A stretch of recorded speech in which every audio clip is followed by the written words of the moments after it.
their operations.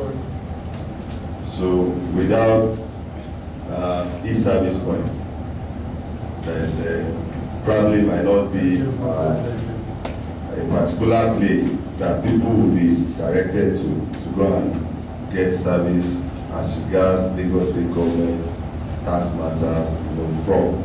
So that is why we see e-service point as the first point of call before building on it and explaining the resources that are available in there. We simply put it that e-service point can be referred to as tax resource center. That is Lagos State government tax resource center.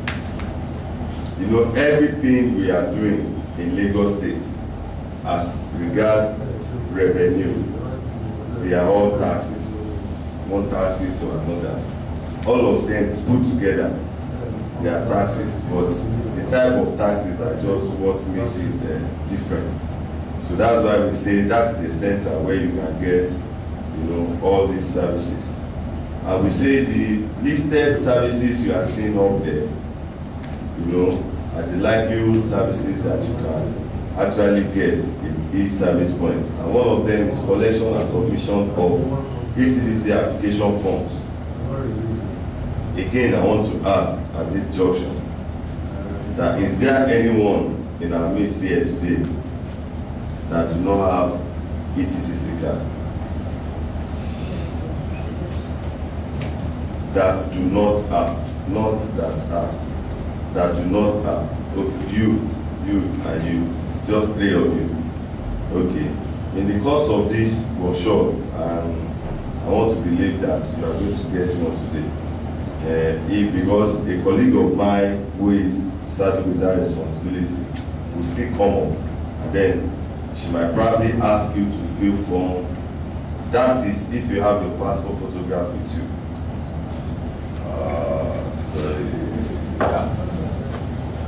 You have, great then. So if you have it, no problem, but if you don't have it, that might be a challenge, because we are going to need your passport photograph in order to produce the card.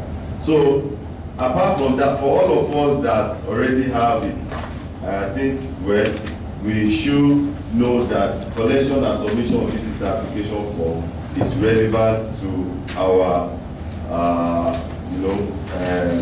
what do I call it now? Our hospital, should I call it ministry? Please, pardon, let me just call it ministry or MD or agency or whatever. Because even there are other members of staff in your organization that are not even aware of the processing of this ETC card. And of course, they are paying taxes. How do I know? Because their tax is being deducted from the source. So whether they like it or not, they are paying tax. And so ETCC card, should be an evidence of that tax that they are paying. And so if they don't have it, then to them it might just look as if the state government is just collecting their money without giving them anything to show for it. So why am I saying all this? You are in the best position now to probably educate them and tell maybe the finance director or admin department. I'm sure those departments, they should work hand in hand, to get the forms for the staff, let them fill the form, collect the form, and then submit the form here, or submit it to the nearest tax office. So that is why you are being referred to as a representative of e-service point within your own organization. I hope it's clear to us. So that is one. Then number two is e-pay card synchronization. I don't know, is there anyone here who had probably had this word before, and then you want to give us an idea of what it means? For those who have been coming before now, e-pay card synchronization should not be a new word to us. So is there anyone who can just tell us? Do you want to help us, sir? You've forgotten. I know a lot of events and activities must have overtaken that for the past 1 year. But please, if one way or the other, we are referencing the manual, because every year that we give out this manual. So if at your leisure time, or you just look out for a time, and then just, flip through it, I think, or probably on the job, we are attending to people, or we are calling our colleagues and we are educating them. I'm sure we will not forget, most of this. Okay. Basically, I have a suggestion. Most of the hospital sector, okay, we are not actively using the package. Okay. So the tendency is there for you to easily forget it. Well, if it's something that we use regularly, of course, it's but that's why I said you may not be using it for operations, as frequent as required. But the point is, by calling your colleague and asking questions that have you probably obtained your ATC card and stuff like that, that will still keep you abreast of the information you already have. So if you want to talk to that person like somebody who have attended a workshop, then you should be better informed than that person. So if you are telling that person and you are not sure of what you are saying, what I'm saying is that it might not really make a difference. But you have a manual, you can rush to your manual, just get some information, and then you'll be able to address the issue. So I'm saying it is important that we try to grasp these things and then put it in our memory. I want to say it again. E-pay card synchronization, all that it means is that just getting an information from the database into our card without any stress. Getting information that are not in your card from the database into the card. That's what it means. And how does it happen? I don't know, some of us must have seen this. This is a card reader. We call it a card reader. And what does it do? It's a device that actually reads information from the card. So if you have your ETCC card, we are going to show some kind of demonstration. Yeah, this is, just look at the board. That is a typical equipment for that operation. Now you can see the card reader, and then you can see the card inserted on it. Then there is an application that is already installed, on the laptop or whatever. So there's a button you are going to click that says sync to DB, that is synchronized to database. Once you click on it, now what it does at that point is that it just reads the information on the card. Then it search for those information that are not in the card from the database, and then transfer the information. One of such information that is very important to us is, for instance, you have paid your tax for last year now. I hope we know that. Now, and you find out that in your card, you don't have the current year tax paid, in it.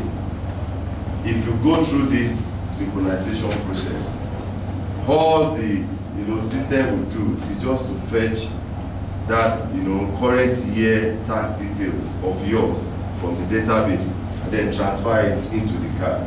So which means at any point in time that you holding your card is updated.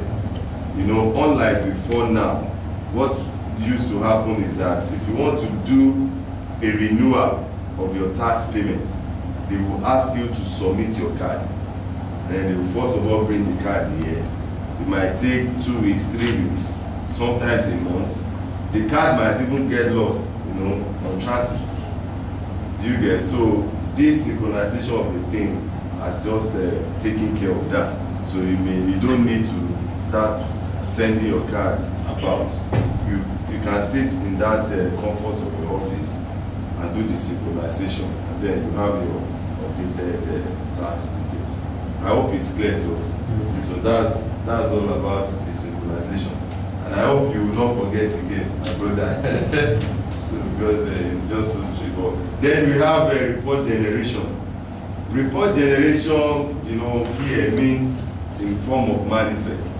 I don't know if hospitals, you know, receive manifests just to show the revenue that maybe the hospital is generating or something. You don't? Really? Well, I don't know. So what is the aspect of revenue are you involved in? Yeah, revenue is like a dedicated... Well, I think I'm aware, sorry, I stand to be corrected if I'm not. I think I'm aware that as money comes in, then it's disbursed or something. Okay, that's how it's on. But then, how do you now do your maybe reconciliation or whatever? There's no payment through banks to the hospitals. No, there is some insurance programs. Okay. That means there is direct payment into the bank. That means the state government has an account in which some payments are made into hospitals management or whatever.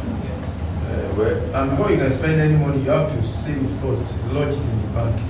Okay. Now withdraw the bank, you must enter in. But that account, is the account being supervised or managed by the state government or something?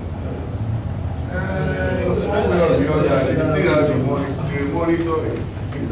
Well, that means that maybe one way or the other, maybe when my other colleagues are here, the ones from e-revenue and e-banking, maybe they will be able to shed more light on it. But I want to believe that one way or the other, there must be a way whereby the state government reconcile the accounts of hospitals and there is that with FIS. Okay. So those are the services that are available. But if every other services here are not relevant to you, but I'm sure the one of inquiries and that of adversaries and the number 1 and number 2 will be very, very, you know, very relevant to our hospital. Do you get what I mean? Like I said, it might not be an outsider. It might still be some colleague of yours within the hospital that needs some information as regards tax, you know, matters. Such person should see you as somebody who have, you know, knowledge concerning that. And once you are able to educate that person on how to go about it and what to do, I think at that point you have rendered a service as, you know, his service point. So that's the point I'm making here. Then also we normally talk about connectivity infrastructure, because all of these things we are talking about, they are not done manually. They are being automated. And then if, take for instance, you are from different hospitals, from different locations now, and then if everybody from that different location would have to access the same resources, it then means that one way or the other, we must find a way of getting to where that resources is. Take for instance, where we are now is where we have the information as regards maybe one patient or whatever, and then all the hospitals are scattered, you know, located, have to get that information. It means you would have to travel down from wherever your location is to this place. So it's just the same idea that has been put into automation, so that let there be a interconnectivity of all those hospitals together to where the database is. That's what